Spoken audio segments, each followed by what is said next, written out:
કરો છો તમે? મારી યાદ આવે છે કે નહીં તમને? મને તો બહુ જ યાદ આવે છે તમારી, એટલે મેં કીધું લાઈને હવે ફોન કરું મારા મિસ્ટરને. પેલી મારી બેનપણી છે ને, એ મને એમ કે તારે તો તારા ઘરવાળાનો ફોન જ ન આવે. મારે તો કેટલા ફોન આવે આખા દિવસના.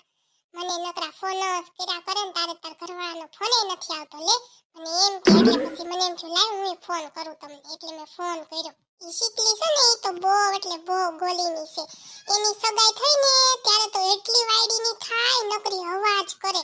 અને વળી એના વરે એને આઈફોન આપ્યો. તે તો કે પાવર જ ન હમે. પાછી એમ બોલે મારા ફિયાન્સે તો મને આઈફોન લાવી દીધો લે ગિફ્ટમાં. મારા ફિયાન્સે તને શું આપ્યું? મને વળી એમ કે ફિયાન્સે વાળી થાય. ભણવા જાતી તે બે કેતા ન આવડતું, મારી પાસે શીખવા આવતી. અને અત્યારે હવા ઠોકે પાછી. લે એના વરે વળી આઈફોન આપ્યો તે આપણને જોવાય ન દે ને હાથમાંય ન લેવા દે.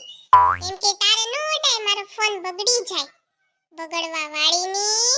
અને વળી કે મારે તો મારા સસરાના ઘરે જીન્સ ટોપ જ પહેરવાના છે.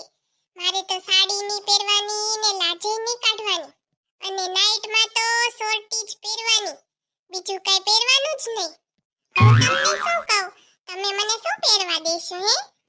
મારે પછી એની પાસે પાવર કરાય ને કે મને મારા હસબન્ડે કીધું છે તારે પણ જીન્સ ટોપ પહેરવાના તારે. તમે તો મને શું એમઆઈ નો ફોન લઈ દીધો, તમારી બધી બેનપણીઓ દાંત કાઢ્યું હતું. અને ઈ શીકલી તો વધારે વાયડી થાતી હતી કે તારા વરે તો જો નોકરી કરે તોય તને એમઆઈ નો ફોન લઈ દીધો.